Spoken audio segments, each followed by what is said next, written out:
Worship, such a simple yet complex thing, such a profound shift. Shifting our focus, shifting our hearts, shifting our priorities, until it becomes all about God and not about us. It is costly. It is sacrificial. It is liberating. It is life. It is freedom from self-imposed prisons and the expectations of others. When we truly worship, it shakes up the world around us. It challenges the status quo and the me-centered norms. It declares that all power and glory belong to God alone, and it throws off the shackles of society. We must be shaken. Worship, and it's all about you. It's all about you, Jesus. Fantastic. How are you guys finding the Shaken series so far, the devotionals and all the material that Deline is throwing at you? Is it shaking you? Are you shook? Are you shook? Well, we're only starting week 2 today, guys. So if you're already all shook up, then you better buckle in, because it's only about to get shakier. Shakier. This series that we've entitled Shaken, if you haven't gotten that yet, is really around worship, as we look into the significance of what worship is. Why do we worship? Why do we gather together? And the small section that we know of worship is singing songs together. But that's one little element of worship, and yet it is so complex, even in just singing songs together. There's so much to it, and we're never going to get through everything over these couple of weeks, but our process and our hope is that you would be shaken up in your worship, that you would start to see worship differently, not just as something that you come to a Sunday and sing a few songs, and then you think your worship is done for the week. But really, the lifestyle that we live becomes our worship to God. Every aspect of who we are becomes our worship to God. That we truly worship God, and it sets us on unshakable ground. Yet it shakes us to the core of who we are. It makes us so vulnerable before God, but yet sets us on firm ground. And so much so that it shakes the world around us, if we would allow it to. Worship has so many dynamics to it. It is so, makes us so vulnerable in who we are when we step into that space with God and we allow Him to speak to our souls. Yet when we build our lives on the worship, as we worship God and we build our lives on that, it sets us on solid ground.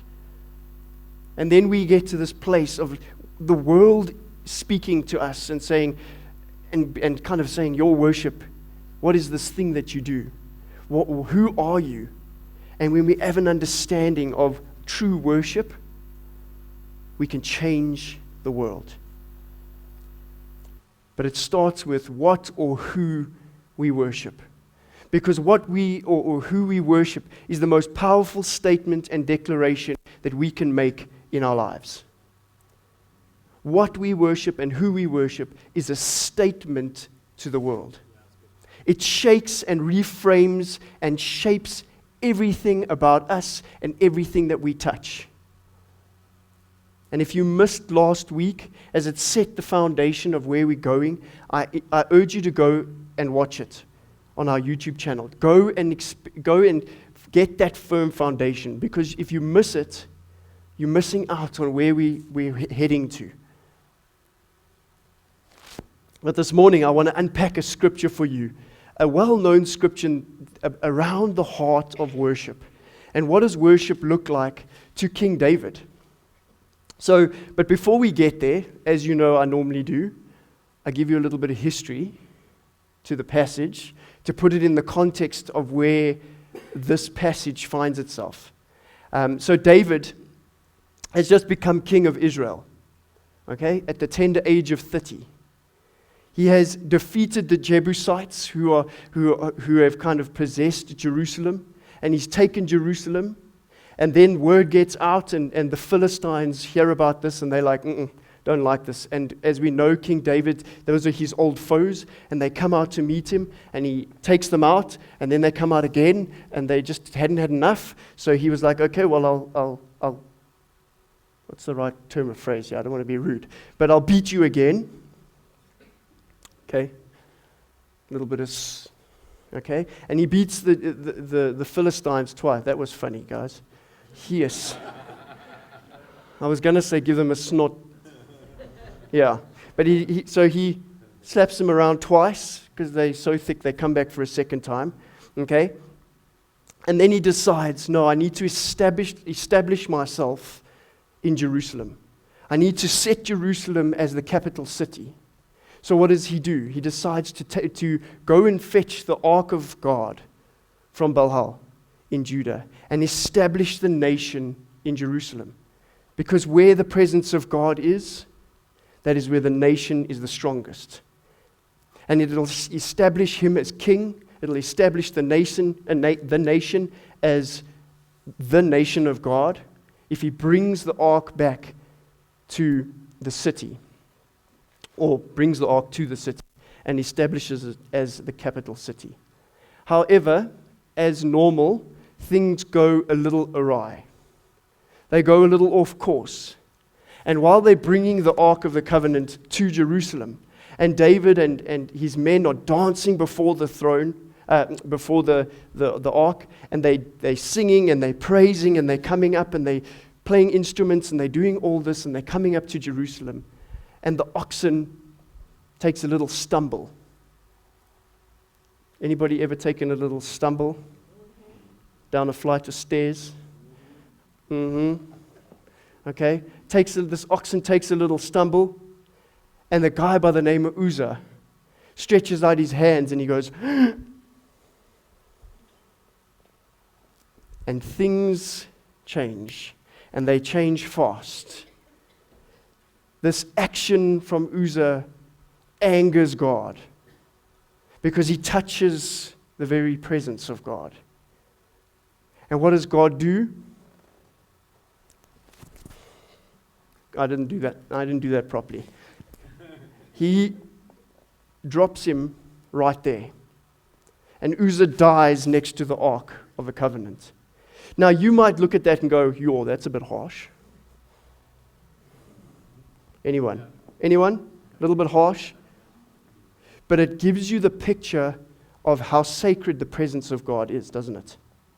And how seriously God takes it when he speaks and we don't listen. Because before that, God had said, this is my presence. Nobody's to touch the Ark of the Covenant. And you think, well, he's trying to stop it from hitting the ground. And this is the same scenario that David finds himself in.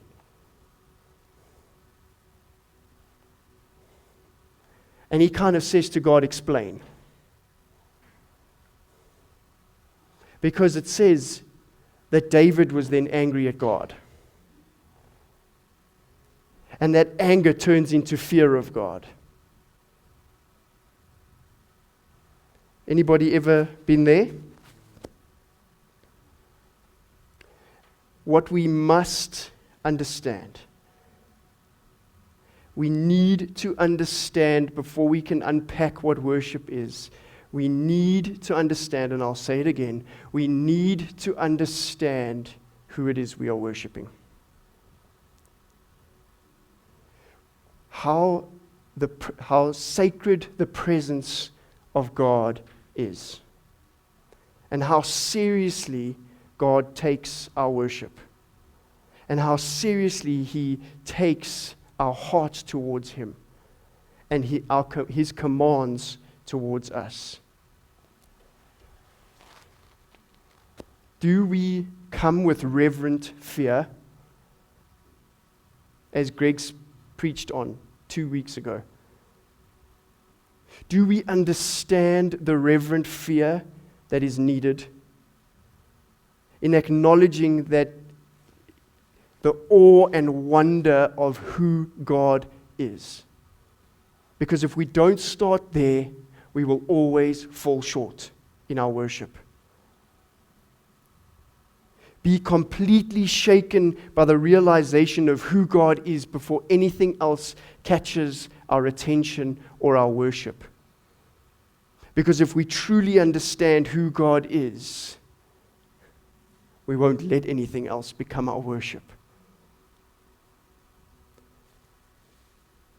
Before we can obtain the blessings from God, we need to have a reverent fear of God so that the blessings themselves don't become the God of our lives. Should I say that again? Did you all get that? Obtaining the blessings of God, we need to have a reverent fear of who God is over the blessings of what He can give us, so that when we come to Him, we remain with Him, not obtaining the blessings becomes the God. Because then God just becomes a vending machine. I'll pull the lever and I just want the blessings. Proverbs 1 verse 7, one of my favorite passages of Scripture because it holds this understanding. Proverbs 1 verse 7 says, "The fear of the Lord is the beginning of knowledge, but fools despise wisdom and discipline." We need to remember who God is in order to obtain true wisdom and knowledge on how to deal with the blessings that we receive. Let's see how David handles the situation with Uzzah's death. So, setting the tone, we find the story in 2 Samuel 6. And I'm going to be reading from verse 9, if you'd like to follow. I don't see too many Bibles popping out. I think we must stop putting the scriptures on the screens. Yeah, I think that's a good idea. 2 Samuel 6, verse 9. As you're making your way there, I've split this passage into 3 sections, so we'll unpack each section as we go. 2 Samuel 6. David was afraid of the Lord that day and said, "How can the ark of the Lord ever come to me?" He was not willing to take the ark of the Lord to be with him in the city of David. Instead, he took it to the house of Obed-Edom, the Gittite. The ark of the Lord remained in the house of Obed-Edom, the Gittite, for 3 months, and the Lord blessed him and his entire household. Now King David was told, "The Lord has blessed the household of Obed-Edom and everything he has, because of the ark of God." So David went to bring up the ark of God from the house of Obed-Edom to the city of David with rejoicing.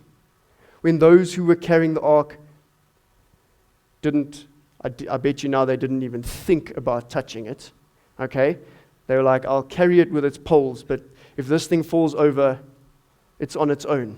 Okay? That little side note there. So David went to bring up the ark of God from the house of Obed-Edom to the city of David with rejoicing. When those who were carrying the ark of the Lord had taken 6 steps, he sacrificed a bull and a fattened calf. Wearing a linen ephod, David was dancing before the Lord with all his might, while he and all Israel were bringing up the ark of the Lord with shouting and sounds of trumpets. So to paint that little picture for you, every 6 steps, stop, bull, calf. So this was a messy experience.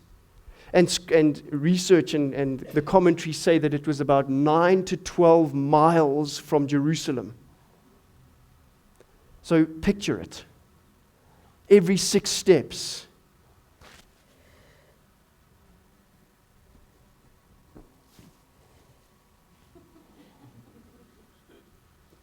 David's worship increased. He didn't question God after that moment because he knew that he had left his blessing behind. David had left his blessing in somebody else's hands.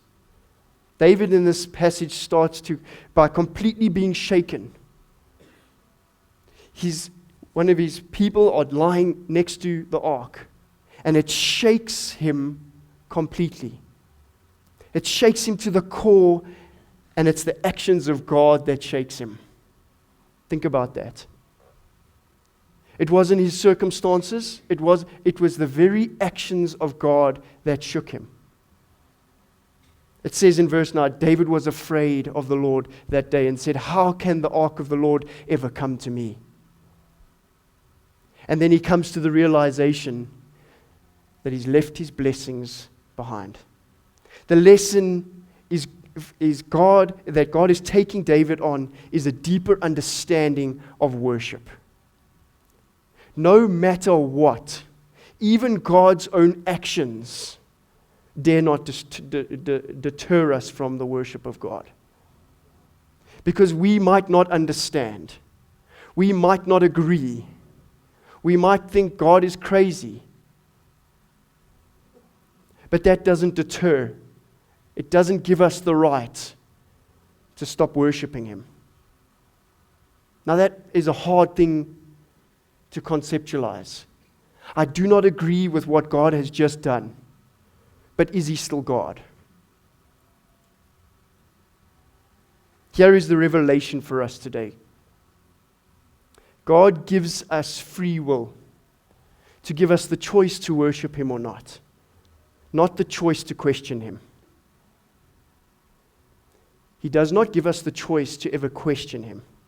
Now that is hard because He is God and I am not. He is the creator and I am not. I do not get to question Him. The only free will He has given me is the choice to worship Him or not. What does your worship look like before God? Is it bare and raw and vulnerable, or does it first come with a list of requirements? Because you know what? At the end of the day, you're the one that's leaving your blessings behind. God will continue. God will do the work that He needs to do. But even if we disagree, do we still come to worship? That is how deep David's lesson is. No matter what, is God still worthy of your praise? Heavy? First point is coming to the realization of the need. Identifying the need for us to worship God beyond anything He could do for us or even do to us. To come to the realization that we are His servants. We are children of the living God, but we belong to Him, not the other way around. You see, David couldn't deal with God's presence. And in fear, he leaves the ark behind. Even his fear should not stop him from worshiping God.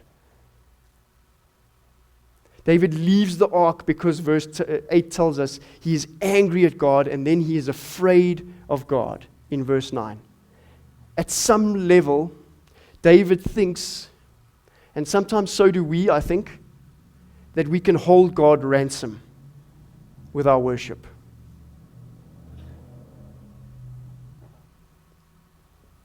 I don't feel like it today.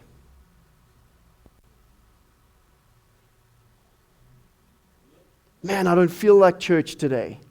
I'm going to stay in bed rather.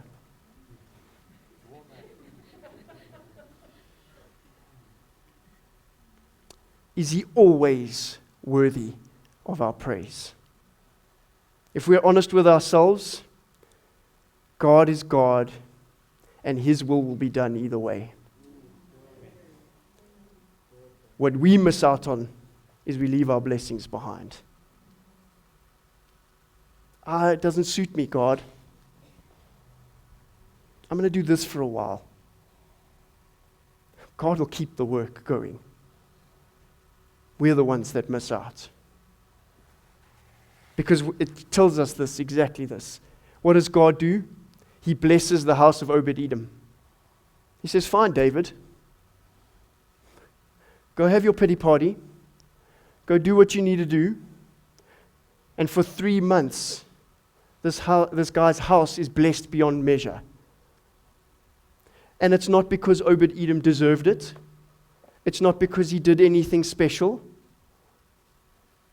He was just like, hey, David's left this big bright box at my front door. And God says, fine.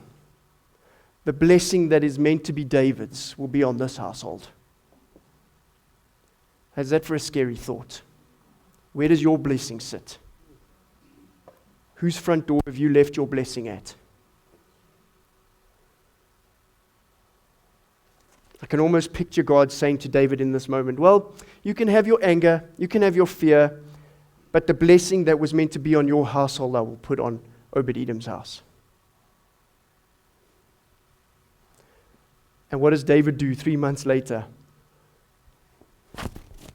Whoops. And he comes to the realization that God is God and I am not. And if God wants to drop me dead tomorrow, that is his choice, not mine. David realizes that in spite of how he feels, even towards God's own actions, God is God and he is not. And the need to feel angry or afraid does not give him the right not to worship anymore. The dislike of even God's actions. Or sometimes we feel like God isn't meeting our needs. We feel God doesn't deserve our worship because he isn't coming through for us the way we want him to come through for us. Anyone? I do this on a regular basis. Well, God isn't, I'm worshiping, praising, I'm doing the thing, but God isn't. Doesn't mean the blessing's not there. It just means in his time, not mine. But you know what, church? We are ultimately the ones that miss out. David comes to his senses and he learns the lesson of his need to worship in spite of everything else. Come to the lesson, church, of our need to worship. Not just here on a Sunday, but in every aspect of our lives. Every 6 steps that he takes, there's a sacrifice of praise. Because he understands his mistake. It must have taken them another 3 months. But he doesn't care. I will up the ante of my worship because God is worthy. End of story. And then it's challenged. Point 2. They finally get to Jerusalem. And they are probably exhausted. 3 months travel for 12 miles, I'm guessing. And what happens next? His worship is judged. His worship is critiqued by his own wife. Wives, listen. Just kidding. I don't need any emails this week. I know, that's why I said it. I'm going to pick up back in verse 14 because we need to see the heart of David here before he enters into Jerusalem. Wearing a linen ephod, David was dancing before the Lord with all his might. That doesn't say just jiggy, with all his might. While he and all Israel were bringing up the ark of the Lord with shouts and praises and sounds of trumpets. This is not a quiet moment. Verse 16. As the ark of the Lord was entering the city of David, Michal, daughter of Saul, watching from the window, disengaged, not interested. And when she saw King David leaping and dancing before the Lord, she despised him in her heart. They brought the ark of the Lord and set it in its place inside the tent that David had pitched for it. And David sacrificed burnt offerings and fellowship offerings before the Lord more. And when he had finished sacrificing the burnt offerings and fellowship offerings, he blessed the people in the name of the Lord Almighty. His responsibility. He had claimed back his blessing. And then he gave a loaf of bread and a cake of dates and a cake of raisins to each person in the whole crowd of Israel, both men and women. And all the people went to their homes. When David returned home to bless his own household, that which was at Obed-Edom, he comes home and he says, I'm going to bless my own home. Michal, daughter of Saul, came out to meet him and said, how the king of Israel has distinguished himself today. It's a little bit of sarcasm. Going around half naked in a full view of all the slave girls of his servants, as any vulgar fellow would.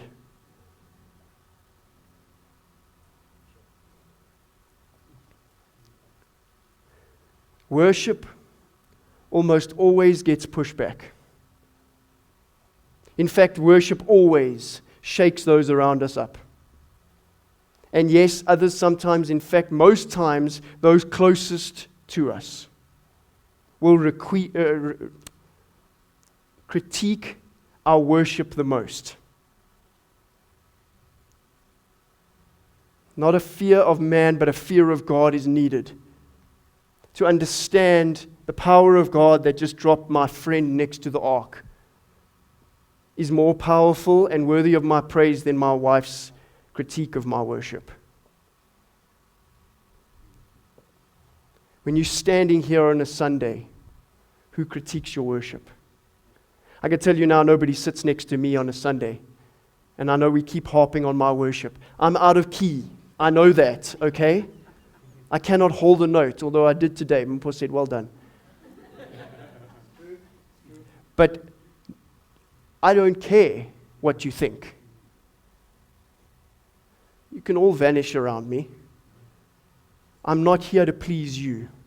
I'm here to worship God.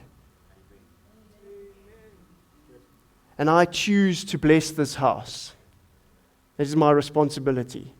I choose to bless this house. I'm not going to leave my blessing at somebody else's front door. What does your worship look like? We need to change our mindsets from, what will people think of me? And what their critique thinks of me, and their judgment of me at the office. I can't pray out in public.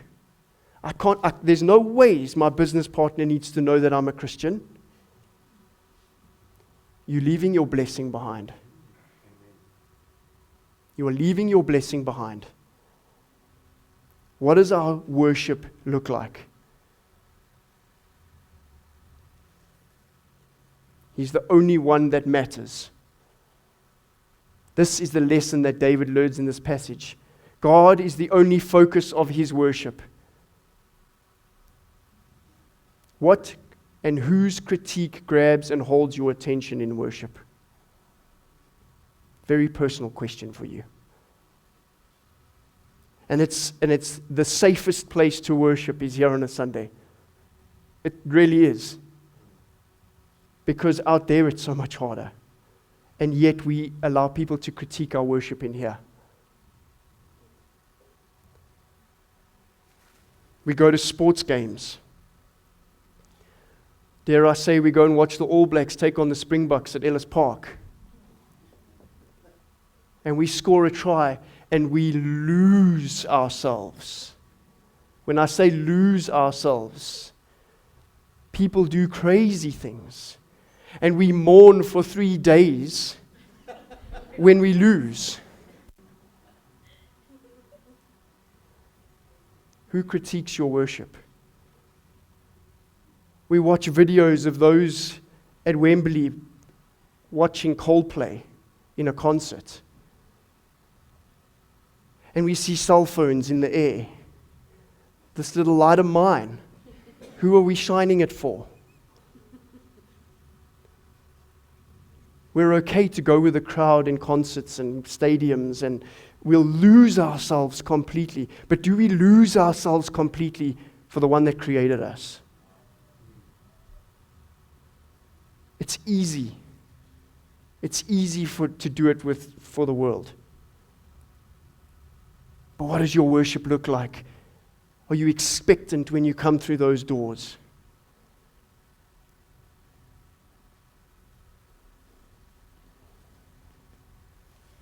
Michal, David's own wife, did the same thing. She critiques and judges David's worship. She didn't agree with David's actions in the sight of the people as he's entering Jerusalem carrying the Ark of the Covenant. She questions David because he's only covering, because he understands his nakedness before God and his need to give all of himself to God. And she questions his heart towards God. She places people's opinions of king as David as king, and the image of the kingdom over David's worship of God. A king does not behave like this. But David understands who's the true king. People are always going to look at us at the church from the outside in, and it's easy to critique from a distance. It's easy. But what does our worship look like in spite of the critique? Who was that? That was my father. It's the only one I'll take that from. But it leaves us with our response, doesn't it? So Michal comes to David like this. And how does David respond? Let's read together. Let's pick up in verse 21. I'm going to be quick.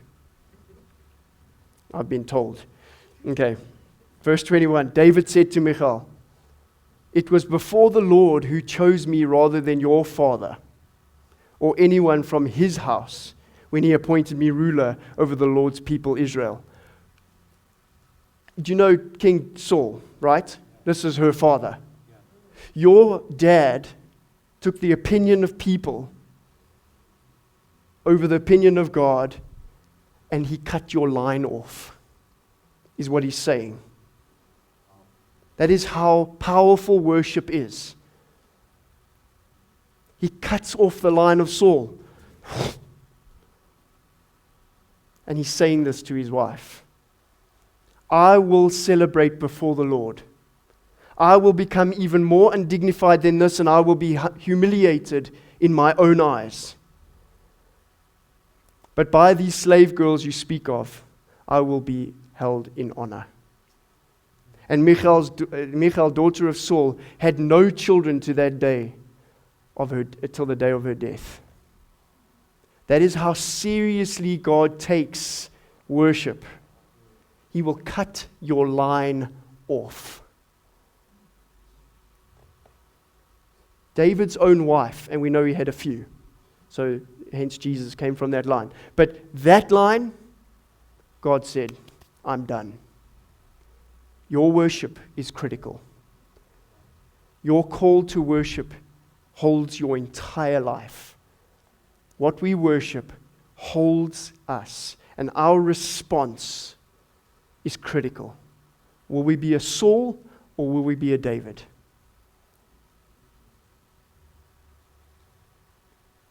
Our response is critical. So I want to leave you with Psalm 125, verse 1, as we respond to God with a song. Psalm says this: "Those who trust in the Lord are like Mount Zion, which cannot be shaken, but endures forever." Do you claim that? Is that your heart's desire for worship?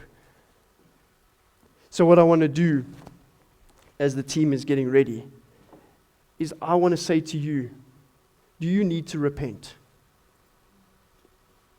Repentance is critical.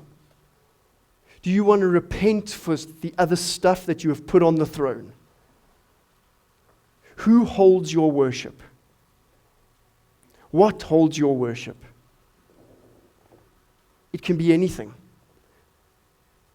It can be your family. Do you put your family above God? Is your family on the throne?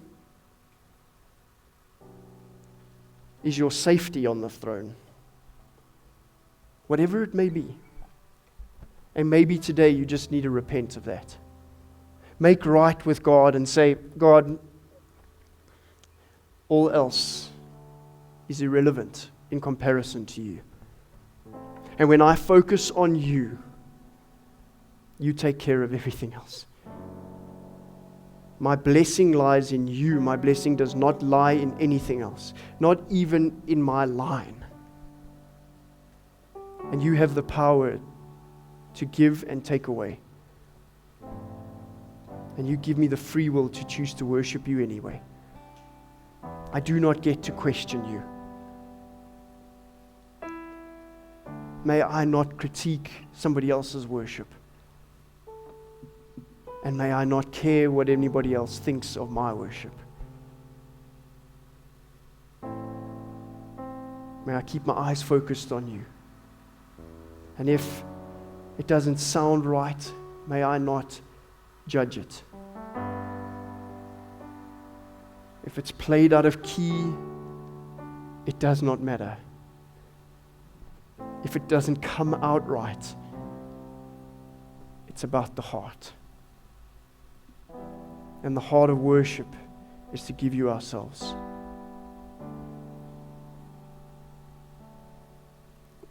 And for anything else that I have thought about or put on the throne, I am truly sorry. I repent of that. And may I put you in your rightful place. May I worship you alone with every fiber of my being. And as we sing the song now to close off, may we declare that.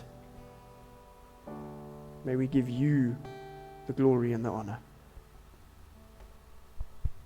that you deserve. In Jesus' name, amen.